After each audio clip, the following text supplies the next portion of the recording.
Netcasts you love. From people you trust.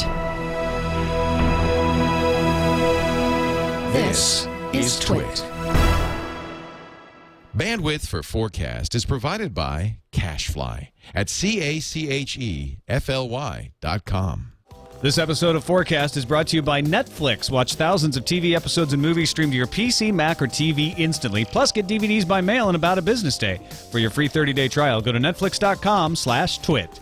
And by Squarespace.com, the fast and easy way to create a high-quality website or blog. For a free 14-day trial, go to squarespace.com/forecast and be sure to check out their annual plans for savings of up to 20% off. What sort of future do you think we're heading for? How will we live as we slip into the 21st century?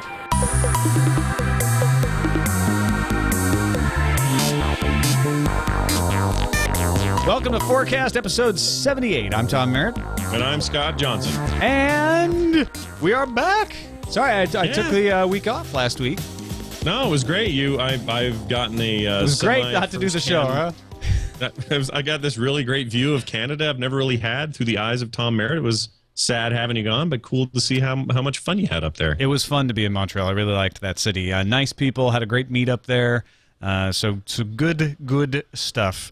And we have some good guests to join us. In the studio with us, Twit's soon-to-be newest employee. Yeah. Starting June 1st, Mr. Chad Johnson, hey, how's it going? formerly of Scam School and NSFW show. Yeah, and the Twit stole me away. Here I am.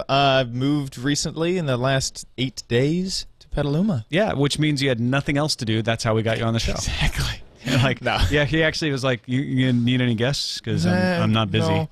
Even if you don't need anyone, I'll really be there anyway. Actually, I'll just be sitting in that chair. So if you want to put the camera on me, yeah. And joining us from Hawaii, thank you, mahalo for joining us, Jennifer Ozawa, co-host of Pop Spotting. You, of course, just were saying you published the Last Transmission podcast, the Lost podcast you did with your husband Ryan.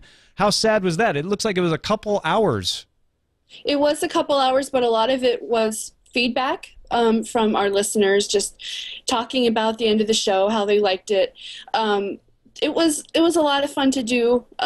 We had been planning on doing it for almost a year, and just finally were able to sit down and do it this weekend, and it's out now.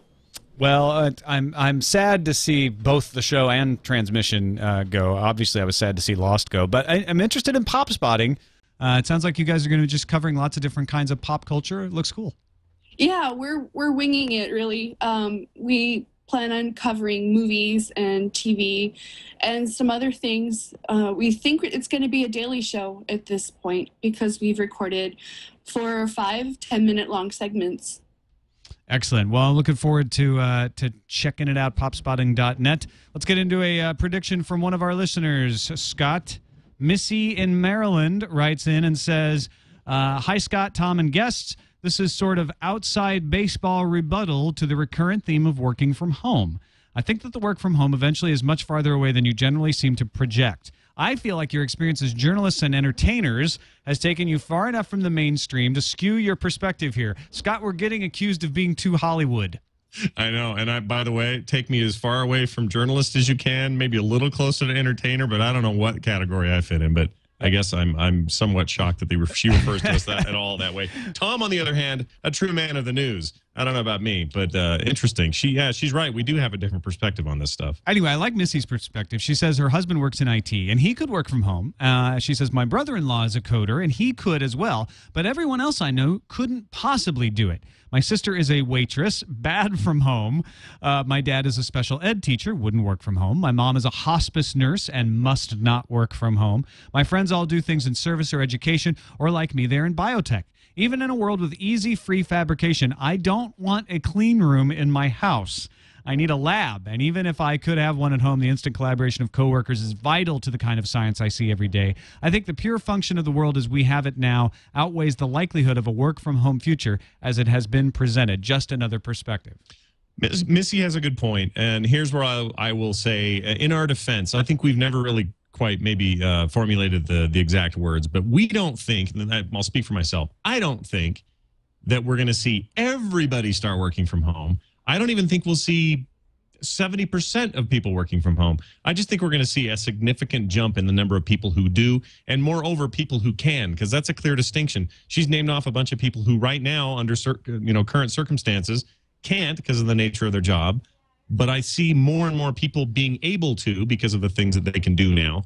And we'll just see that number grow. Will it ever cap out at everyone's working from home? Absolutely not. I don't think that's in the cards ever, actually.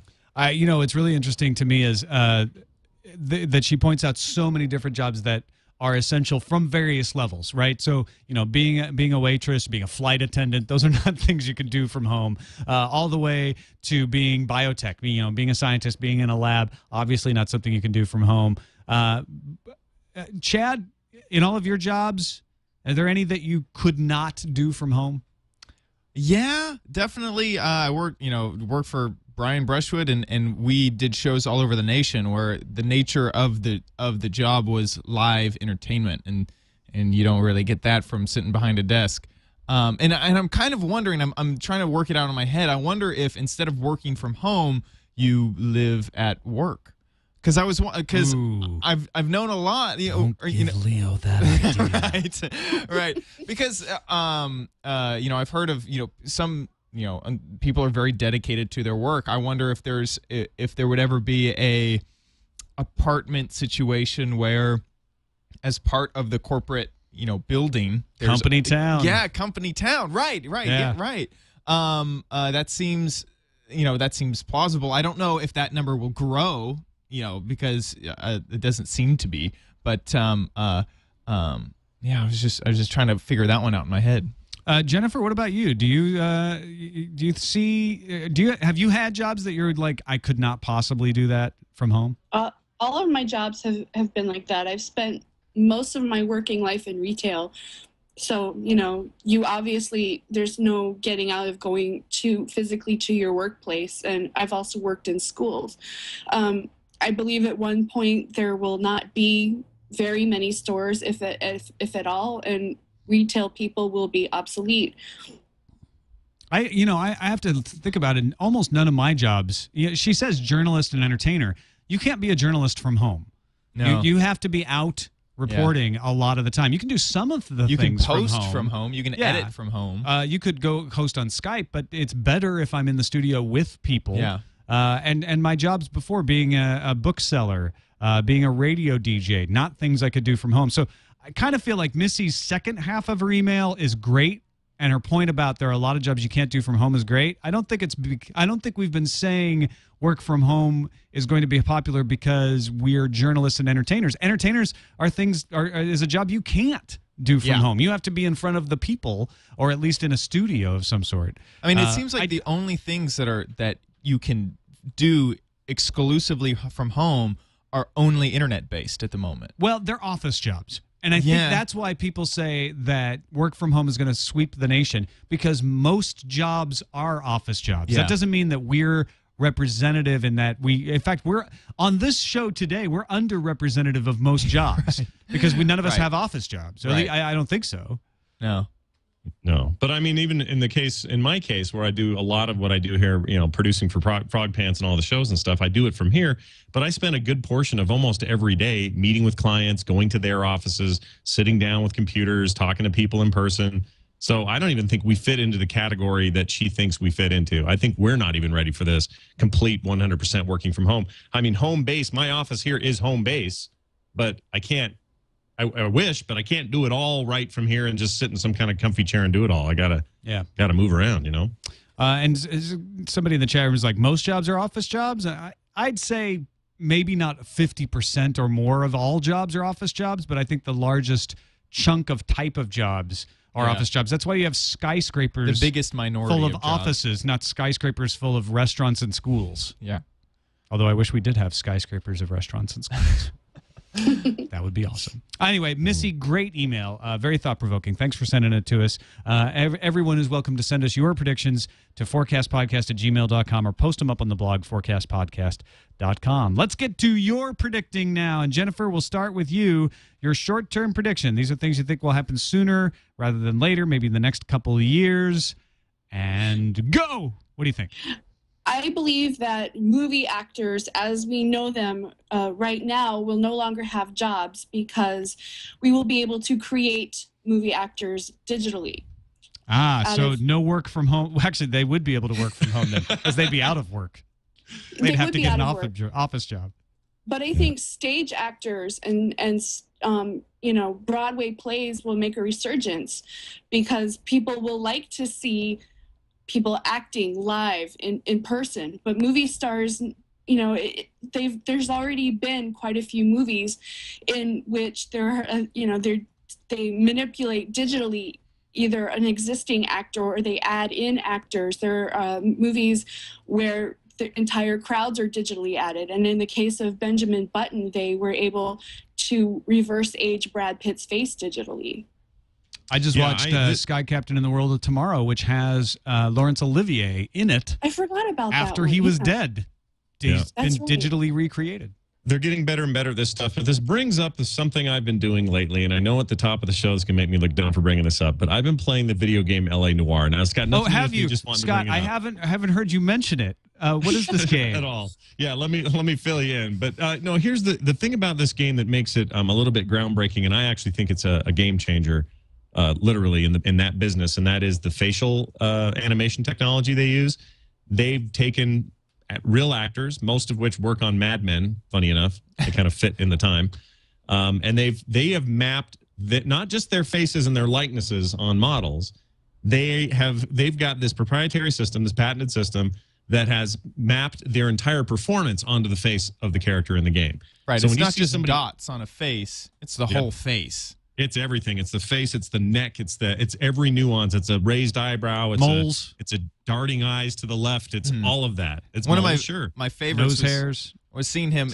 He kind of said something and then he licked the inside of his teeth. Where we went.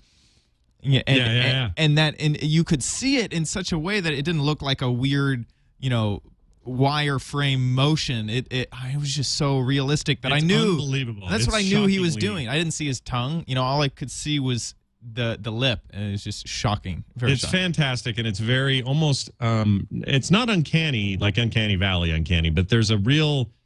It's unsettling. You'll see it and go, oh, these are real people with real emotions doing real performances. And if anything, it led to me to think that, wait a minute, we all assume that computer-generated stuff is going to take over. These are actual actors, 131 of them, by the way, or how many people are in that game. Whoa. Some kind of record. With actual faces, people you've seen on TV and movies, getting real work in a digital medium that has captured their performance in the most true way possible. I think it actually spells, at least in the relative short term, that we're going to see more jobs available to more actors in more mediums than ever before, and that the raw performance a human being can give will not simply be shoved to the side. So I don't completely disagree, though, because I actually do think as we get better at this, then it starts to chip away. But I think in the interim, we're going to figure out ways to map the two together and get real human performance into digital situations that we'll need the people for. And I hope that becomes the trend and not and doesn't fall away, because we need good actors who know how to passionately portray whatever it is they're portraying, and I hope they don't go away.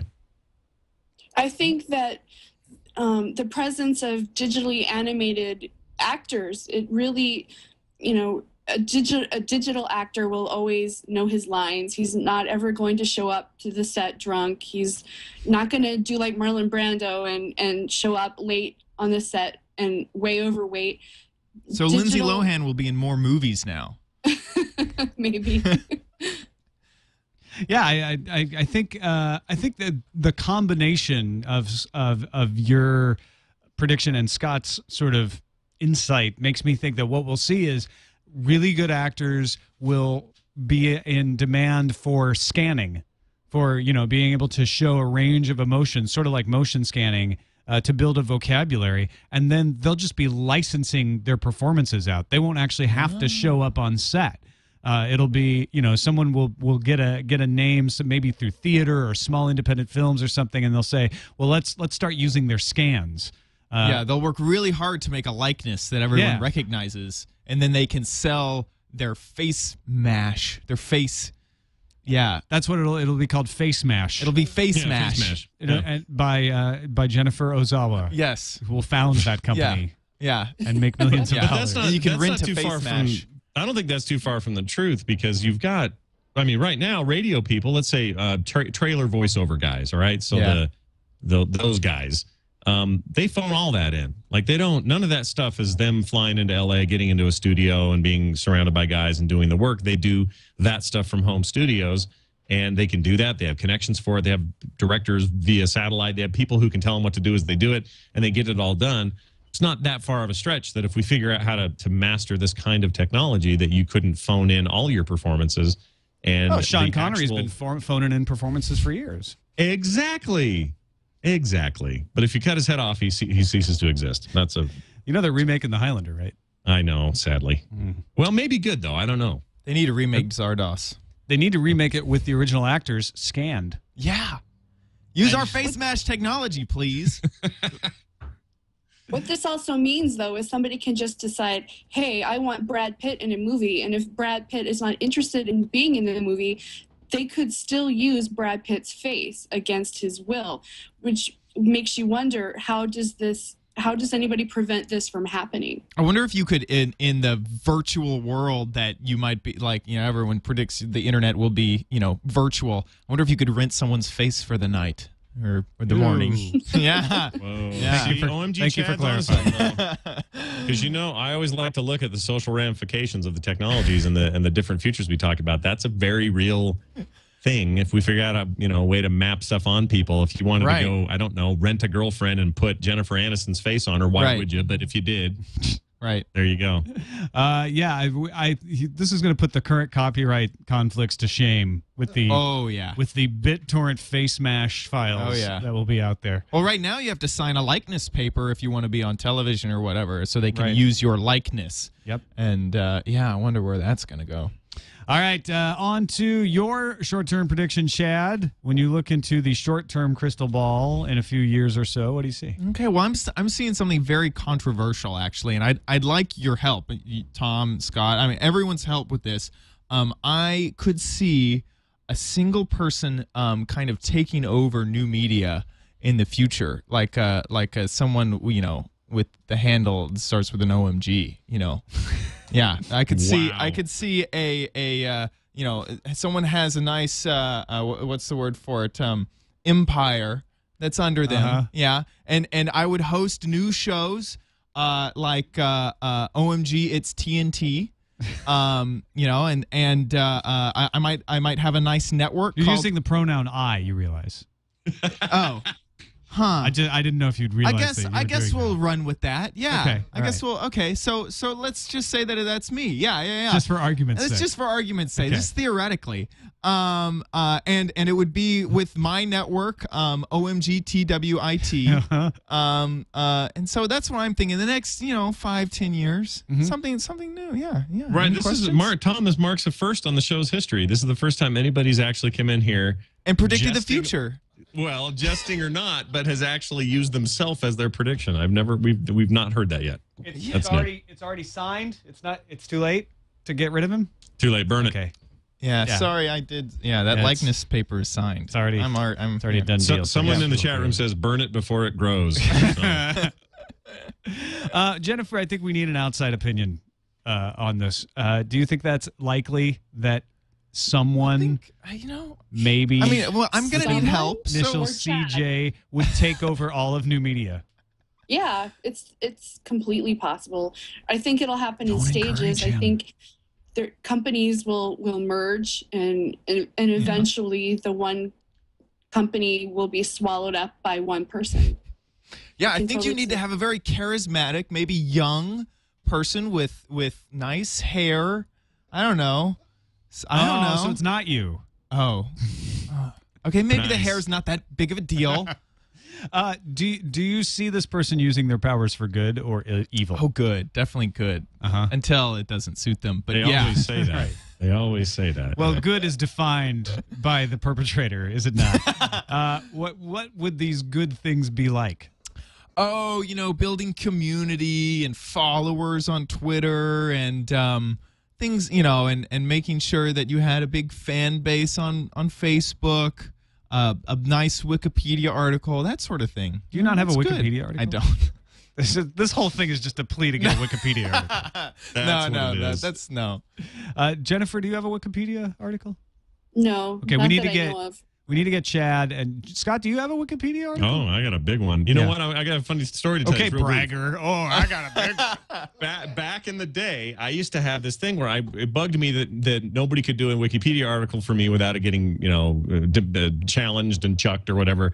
And for a long time, it bugged me. This is way back in the day. And I just bugged me. The day I quit bugging me, or the day I forgot about it and just said whatever and moved on, that's suddenly when it sprung up. And now there's like this healthy, nice article in there that just does its own thing. I don't touch it. I don't go near it. I just know it exists. Now, the transmission has been written up in newspapers and stuff, right, Jennifer? Yeah, it has. They actually did a little page on us in the New York Times and a couple other places.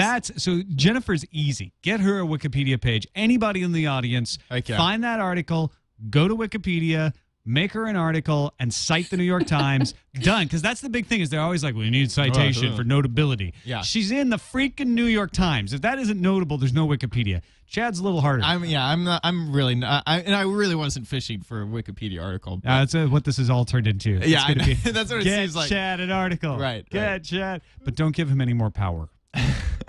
No, I'm serious.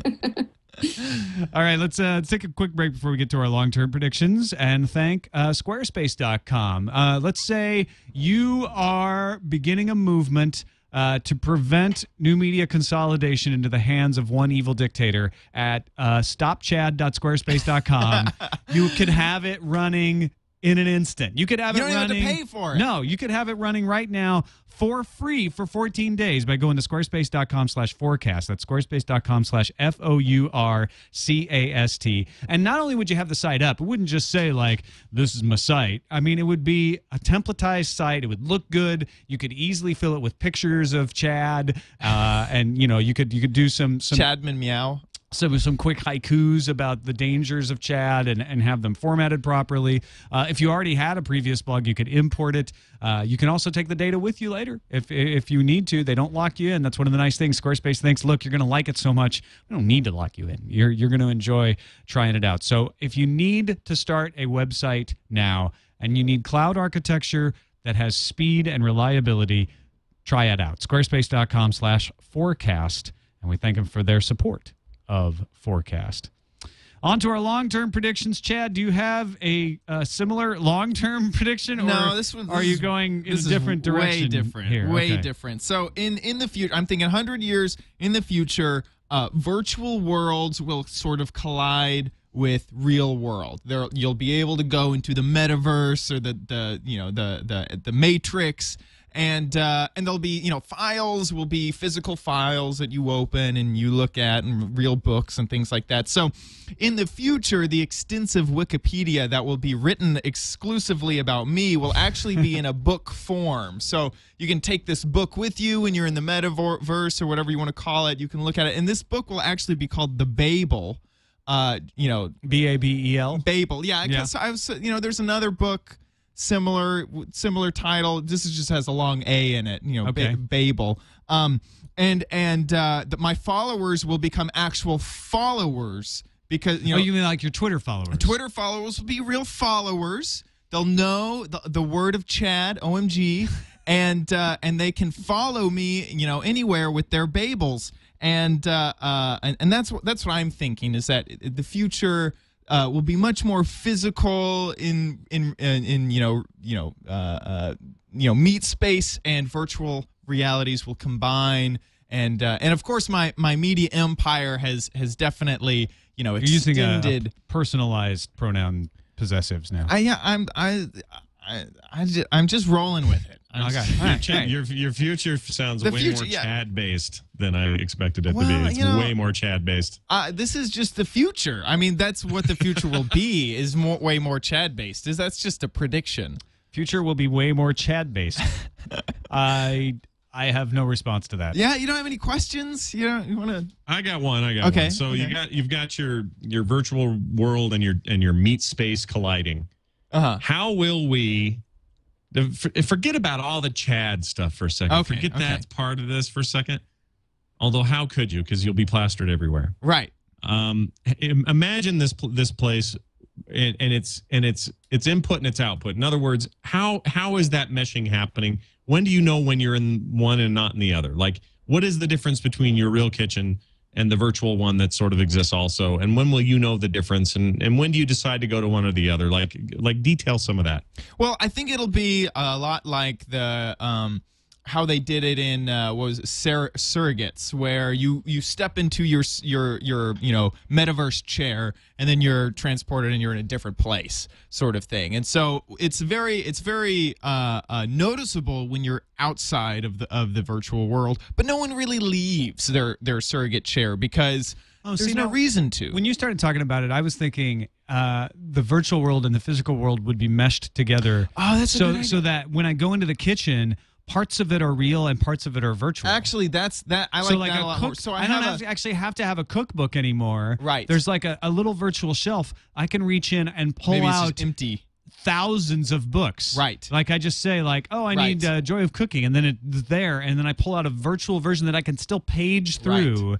Yeah, scrap the surrogate chair idea. I think you'll have implants, and so when you look at something, it will be augmented reality, where you can see it there. It's there in front of you. You walk down the street, and there's crazy neon signs and advertisements that aren't actually there. Yeah, yeah. And you might be able to even ignore advertisements that you don't like. See, you can ignore. That would change, like, billboards and noise pollution and all that stuff. You could mute it. Ignore. Yeah, you could just say, hide all that. I just want these specific things.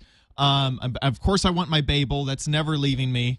And that could be a virtual thing. And so they might not even exist. If you were to turn off everything, the world would look very empty. It would look very clean and sterile.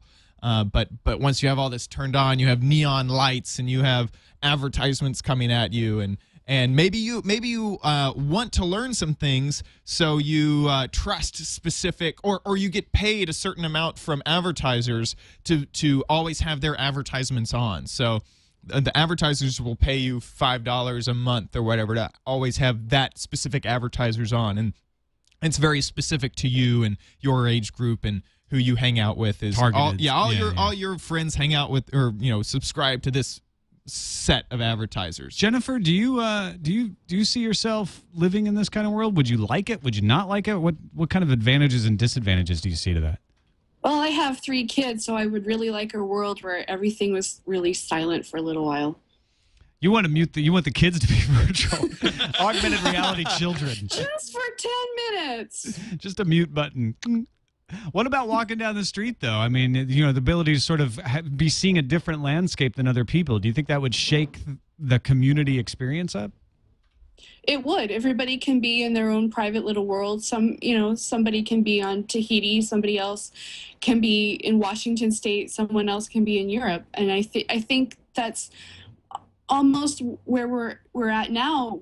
Sometimes with our phones, we're kind of in our own little world. So I can only see it going further into where you're actually in your own space, and you don't have to communicate.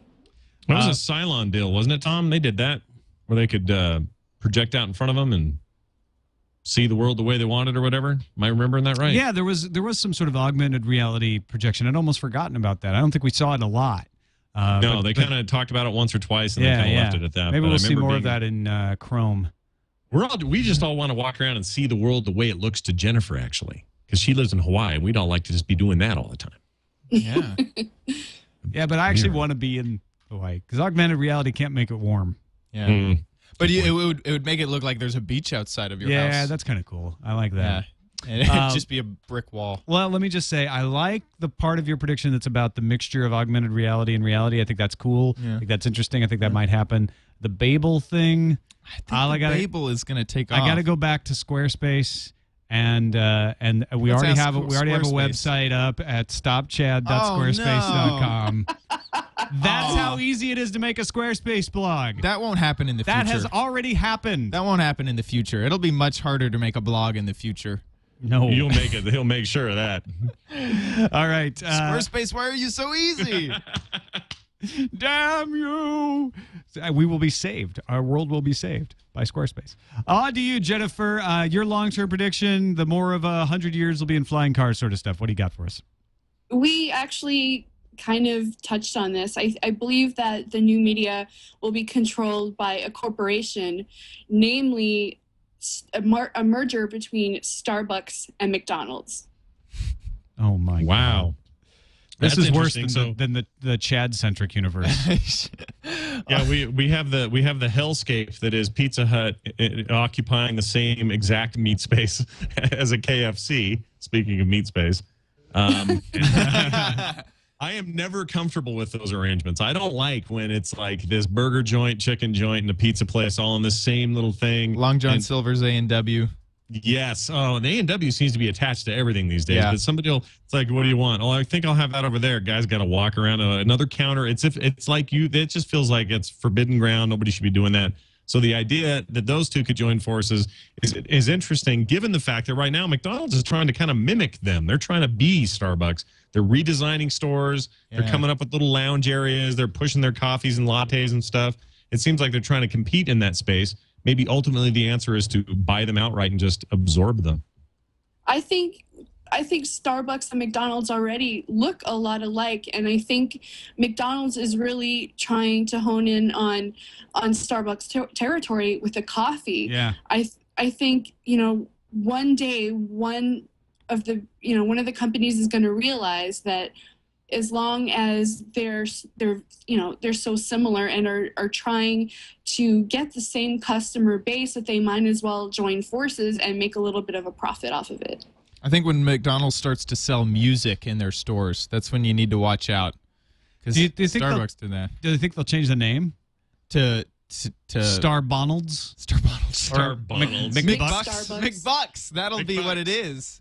McBucks. How about, yeah, I think McBucks is the answer. I think that's the way they go. That would be great. I'd go there every day. Actually, McDonald's has put a lot of effort into branding McCafe. I remember going to New Zealand in 2003, and they had McCafes that were just coffee shops. They were not Wow. McDonald's burger shops. They were simply coffee Just shops. McCafe. Yeah. I could see it becoming the McCafe Starbucks. Right, Jennifer?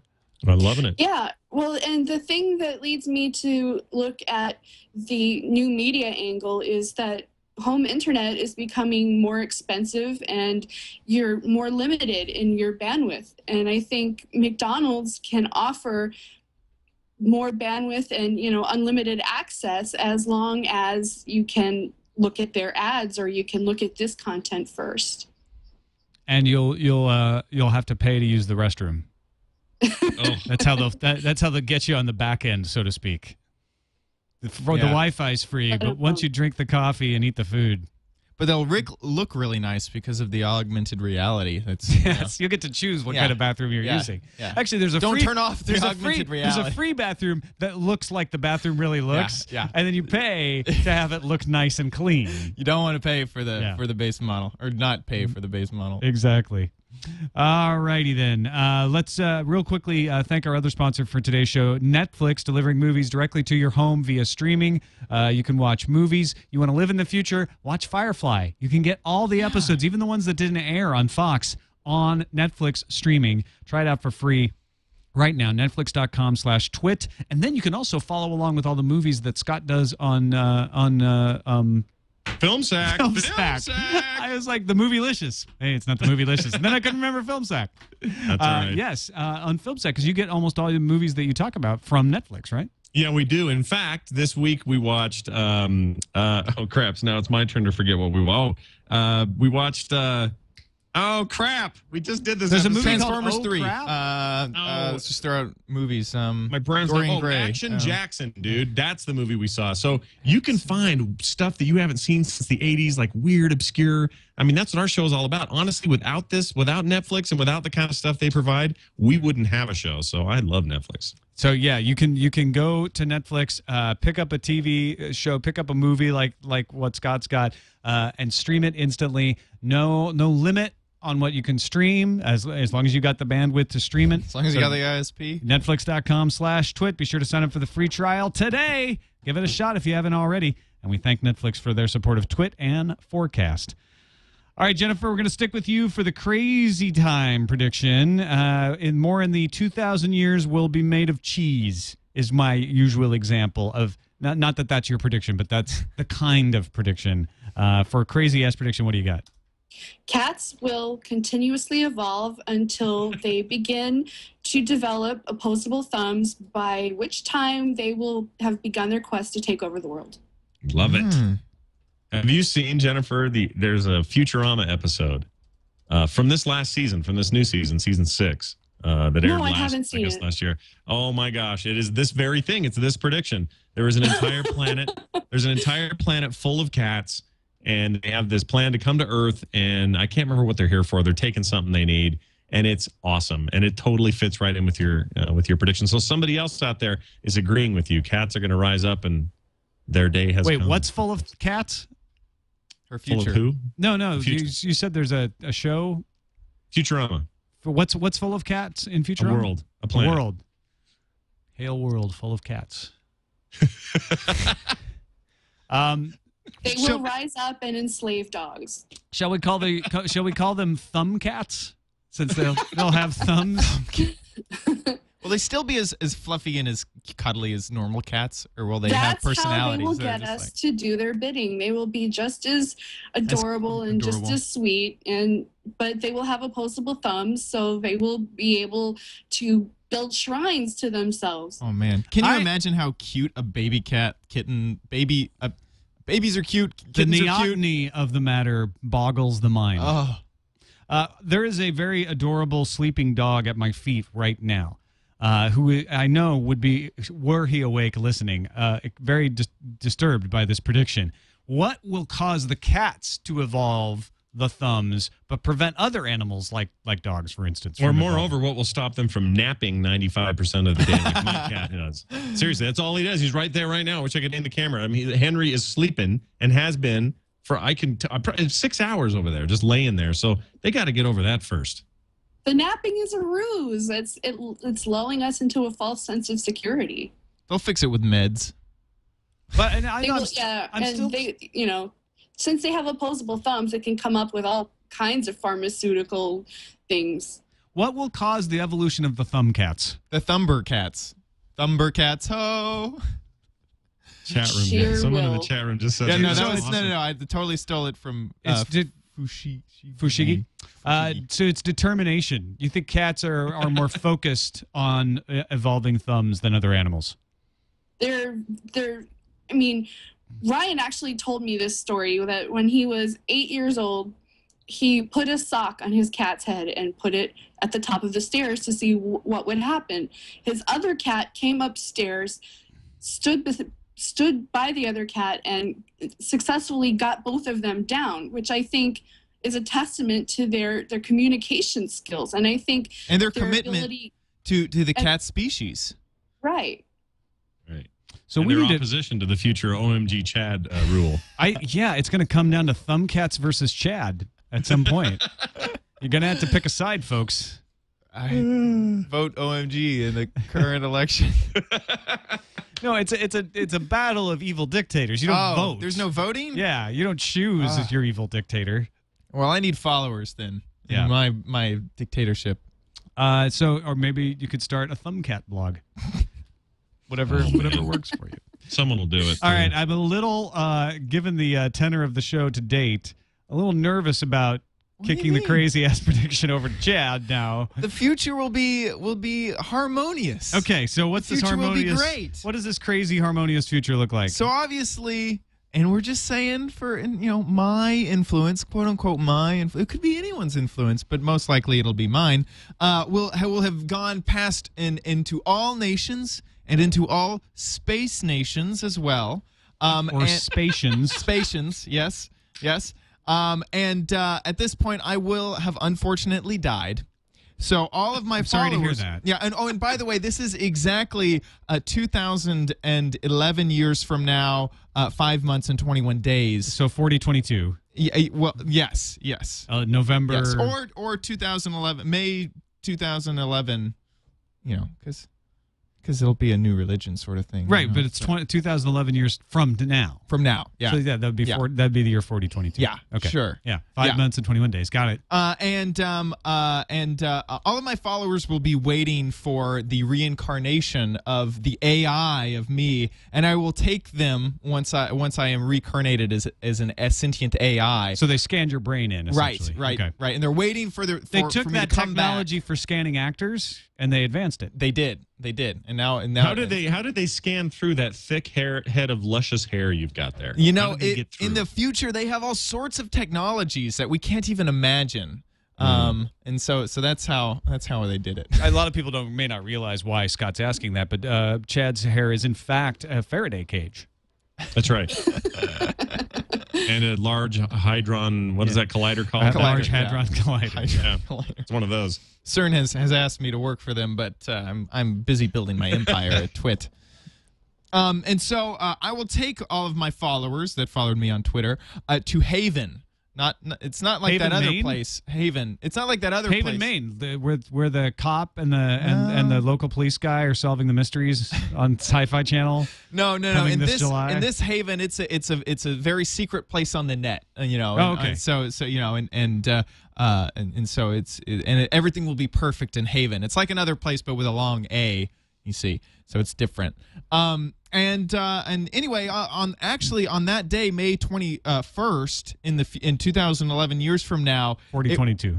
it will be what we're calling, and we're still working on the name, but we're calling it Rapeshire. I don't think that's a good name. We're still working on the think name. you might wanna that pick- one might. It's like Jennifer, another thing can you with a back long me up on this A. one? I think it's a bad name. Yeah, I think you can go back and work that one up. Okay, well, anyway, and then we'll take everyone up to Haven, and everything will be happy. And that's my long view prediction of I don't the even, world. usually I make a little note about like cats will have thumbs, or no more movie stars. A single person takes over new media. I don't know how to note this one. Chad creates a religion basically- about he himself and goes insane. Okay, He basically came on that's the it. show and gave us 3 chapters of his new book, The Future According to Chad. I mean, it feels like Also like you called, not only have a Mein vision Kampf. for the future, but a way of executing on your vision. And for that, I applaud you. Thank you. It'll be a hard journey. I need people to help me out. So you can be the first to help me, right? Y'all are on board, right? Of course. Okay, good. Well, thanks. That's a tough choice. I got cats with thumbs lobbying me hard. They've But got they don't need your help, Tom. They have thumbs. They'll do it on their own. Yeah, but they've got a great health plan. They're saying they can pretty much feed and care for me, keep me in a cage, take me to the vet. And you don't have to look at it all because you got augmented reality the whole time. Right. I'll think I'm just, living my normal life, hosting Yeah. podcasts just like a normal person. When really I'm in a cage. Really, you have no idea what's around you. You're in the face mash. Face mask. Someone's face mashed you. I like the part about AI scanning. Oh, cool. Yeah. So, you can put yourself in a bottle and come back whenever you want. Do you think we get this one a lot actually on Yeah. FourCast? But where do you stand? I'm going to ask you the same thing, Jennifer. So be thinking about this. Where do you stand on the idea that if you could save your brain into a computer, would that still be you? No. I'm also part of the. I would never transport myself in the sense of it would destroy one version of me and then create me exactly how I was on the other side. But it wouldn't be the same particles. It wouldn't be me. The other person. But you're not the same particles you were. How old are you? 12, 13? 22. 22 years ago. Yeah, but that's gradual. There's a difference between destroying everything at one point and that guy is dead than one part of me dying and being recreated. And so me in a jar is not me right now. If there was some way that we could keep my brain alive exactly how it is now, switch it out gradually, that'd be cool. Yeah, I'd be cool with that. But not download me as a memory stick and copy me from place to place. That wouldn't be me. Jennifer, do you agree, or do you think that you'd love to be scanned in? Because what's the difference? Well, I think most of the person that is known in the world is their soul, and a soul is not a physical thing. So I mean, even if you download your brain into another body, it's still not really you, because it's not your soul. So you'd have to what if you could capture the soul? And that may sound like a crazy thing to say, but there have been sci-fi stories where, you know, they've figured out how to do that in the sci-fi. I'm not saying that necessarily would be possible, but could you ever capture that essence of who you are and move it into a new vessel? Or is that what Chad's talking about when he says the slow replacement enables that? You go ahead, Jennifer. I'm still thinking about that. I guess if you can capture both a person's mind and their soul together, then it's possible.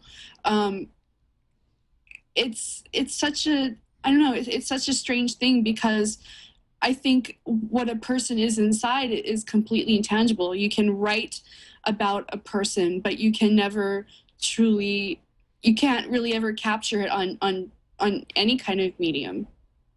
Well, you'd be worried. See, the worry would be that if you captured somebody's essence, just the knowledge that you had their essence and not them would make the uncanny valley happen. Like, that would be weird, because they could act like him. And they explore this in Star Trek all the time. It's a common thing that they mess with in science fiction. And I always find it really fascinating the way it gets handled in the stories. But that's the problem, is they think that that person thinks that they're there. Cylons are another good example from BSG, or the most recent BSG.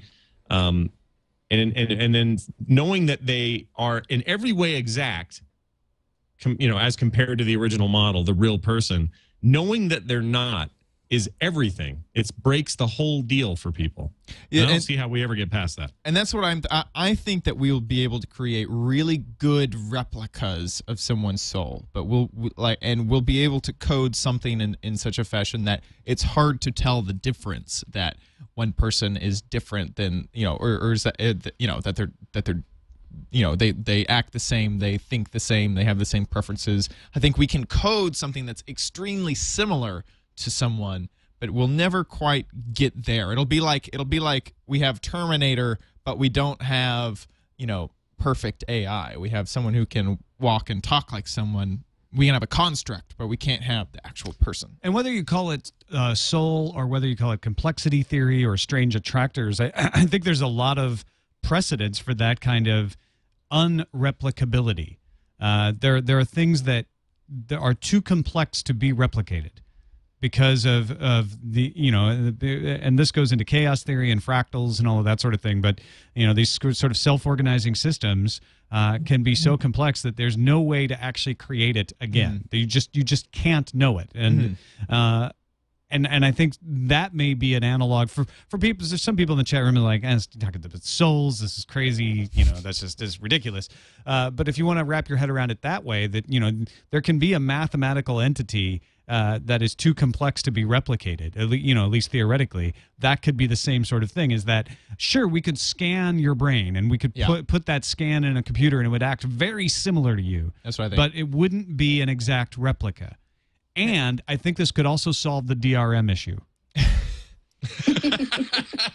Always to the DRM. Always to the DRM should be taken away. That's right. And I also think that maybe we can create an AI that has a soul. It's like it's like something that can learn in such a way exactly like a human would learn, but it would never be like anyone else. It would only be like itself. It would be like if I was created as a robot when I was born, instead of I was created as a human physical form. As you were. As I was. You were created as a robot. And then I will be created into a god in my future. Okay. Let me see that. He actually wrote this stuff down. I couldn't put it all in my head. It was too complex. And on that day, I wrote it down too. It will be what we are calling now the rape. It's written right there. It has a long A. I had to remember. All right. I think it's long past time for 4 questions. Don't you, Scott? Yes, I do. This is our chance to ask you guys 4 questions, rapid fire style. That means you have no chance to think too hard about it. Oh, man. Not even you, Chad. You must answer from the gut and tell us what you think immediately. Let's get started. I'm first, all right? Oh, wait. Yeah, you're going first, asking Chad. I am first. Chad, I'm asking you. You ready, man? I am. I'm ready for the challenge. Sitting comfortably in the place? Yes. In the place where you've launched your godlike career. Here we go. Okay. During the great water wars of 2035, where do you hope you are at that very minute? Texas. It's Don't dry. have no water. It's dry. Enjoy yeah. it. Yeah, it's very dry. When we colonize But they'll be planetary fighting bodies, over water, not where there is water. So Oh. Texas might be the worst place to Water be. wars. Oh, okay, Because okay. they're fighting over the scarcity of water. I hope to be on a boat. Okay. All right. When we colonize planetary bodies outside of our own, which would you rather stake your claim on? The moon, Mars, or something else? I'd say something else. And what would that be? I think a space station. Does that count? That's no moon. No. Darn. Doesn't. Okay, That's a space Mars. station. I want Mars. Someone has already staked that claim, so yes. Right in the heart. And your last question your second to last question. When Schwood's personality is transplanted into a replicant robot, will that convince you to join him again? Does he still work in the same industry? I guess. Yep, it's still circus freaks and clowns still. Yep. I think I'd have to. Maybe. All It's a right. solid That's maybe. definite maybe. If you're listening, Schwood, that was a maybe. And lastly, will the future be anything like L.A. Noire? It'll be everything like L.A. Noire. Exactly. I mean, the facial expressions, the stats, everything will be exactly the clothing. It's actually a documentary set back in time. Exactly. A lot of people don't realize that. Exactly. All right. Yeah. It's just And starting half the everyone will cast be of a Merritt. detective. That's Good. everyone's job. Is just, and then every once in a while you go to sleep and then you kill someone, but you don't even know it, and you have to lie about what you don't know. But And- you're actually investigating because yeah. you're a detective, and Yeah. you don't Well, know someone that you're the person who did it. yeah. But the answer is yes. Yes. Congratulations. Your grade is B+. You've passed. B+. You've moved on to the I had next some stage. flip flopping in there. I'm sorry. All right, Jen Ozawa, it is time for 4 questions. Are you sitting comfortably? Yes. Good, then we will begin. Question number 1. Will J.J. Abrams ever run for office?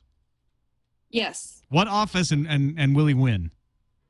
He will run for Secretary of the Interior, and he will win because he will give us all of the information about Lost that we ever wanted to know. If we vote him in, he'll be like, look, I'll answer all the questions, finally.